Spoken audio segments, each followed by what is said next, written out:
আজকের topic speed limit 30। আর হ্যাঁ, রাতে হাইওয়েতে এক্সট্রা সাবধান, দূরপাল্লার বাস নয়, আরও অনেক কিছুই থাকে। ভিডিও দেখতে থাকেন, জেনে যাবেন। আরে ভাই, এটা কি? দিনের বেলায় হাইওয়েতে রিক্সা, স্পিড কত? 30+। চলুন দেখি আর কি আছে। আরে, লোকাল রোডের সামনে কি যায় এটা? ও, অ্যানাদার রিক্সা, স্পিড কত? প্রায় 33, অথচ মাল বোঝাই। দেখি তো, মানুষ নিয়ে স্পিড কত? এই তো, মানুষ সহ রিক্সা, তাও আবার 3 জন, কোনো সমস্যা নেই। স্পিড প্রায় 30।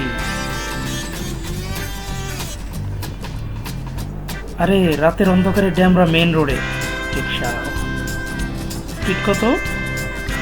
প্রায় 33 থেকে 35। দেখি রাতে অন্য রোডে কেমন। আরে, ওইটা রোডে কে আসে? Chinese auto. উল্টো পথে যানবাহন অ্যাক্সিডেন্টের বড় কারণ। ভিডিওর শুরুতেই বলেছিলাম, সাবধান। ফ্লাইওভারের পরে কাজলা থেকে মেডিকেল পর্যন্ত 2টা লেন আছে। এটা লোকাল গাড়ির জন্য, আর ডান দিকের এটি হাইওয়ে, দূরপাল্লা গাড়ির জন্য, যেখানে শুধু বাস, ট্রাক, প্রাইভেট কার, মোটরসাইকেল সেগুলো চলার কথা। কিন্তু রাতে এই রোডে অনেক রিক্সা, ভ্যান, অটো, অনেক কিছুই চলে। নিজেই দেখুন।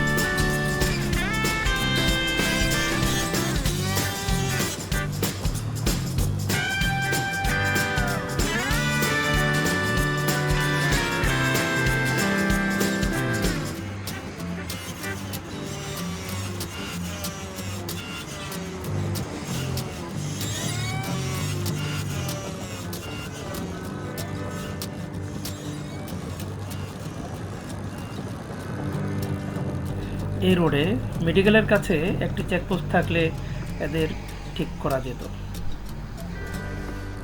রোডে অ্যাক্সিডেন্ট দেখুন, ট্রাক অলমোস্ট পুরো রোড নিয়ে ওভারটেক করছে। এমন শুধু 2 লাইন নয়, 3 লাইন নিয়েও হাইওয়েতে ওভারটেক করতে দেখা যায়।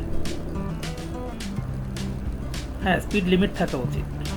আর যারা অতিরিক্ত স্পিডে গাড়ি, মোটরসাইকেল, বাস, ট্রাক চালায় বা রেস করে, তাদের চিহ্নিত করে শাস্তি দিতে পারেন। শাস্তি দেওয়া উচিত। ফিটনেস ছাড়া গাড়ি রাস্তায় চলে, এগুলো চলতে দেওয়া ঠিক নয়। প্রচুর অ্যাক্সিডেন্ট দেখা যায়, যেগুলো অ্যাক্সিডেন্টের পরে জানা যায় যে গাড়ির ফিটনেসই ছিল না।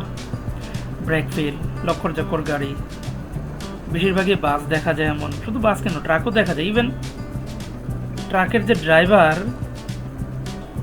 সে আসলে ড্রাইভারই না, বাচ্চা মানুষ ট্রাক চালাইতেছে। সেদিন আমাদেরই এক বাইকার এক ভাইয়ের ভিডিওতে দেখলাম।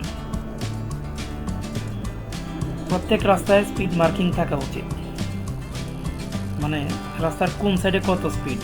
যেমন ডান সাইডে হইতে পারে 60, তারপরে 50, তারপর 40। আমার মনে হয় রাস্তার স্পিড মার্কিং অনুযায়ী গাড়ির স্পিড থাকা উচিত। নয়তো পিছন থেকে সাইড নিতেই হোক বা ওভারটেক করতে গিয়ে অ্যাক্সিডেন্ট বাড়তে পারে।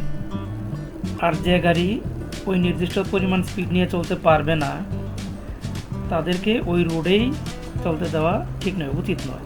যেমনটা দেখলেন হাইওয়েতে রিক্সা, ভ্যান চলে। রোডে স্পিড গান ইউজ করা যেতে পারে।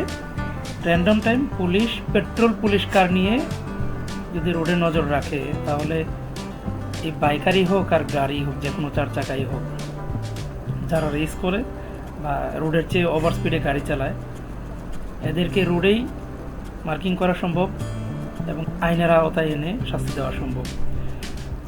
আর আমার মনে হয় এতে অনেকটাই রোড, গাড়ি অ্যাক্সিডেন্ট নিয়ন্ত্রণে চলে আসবে ইনশাআল্লাহ।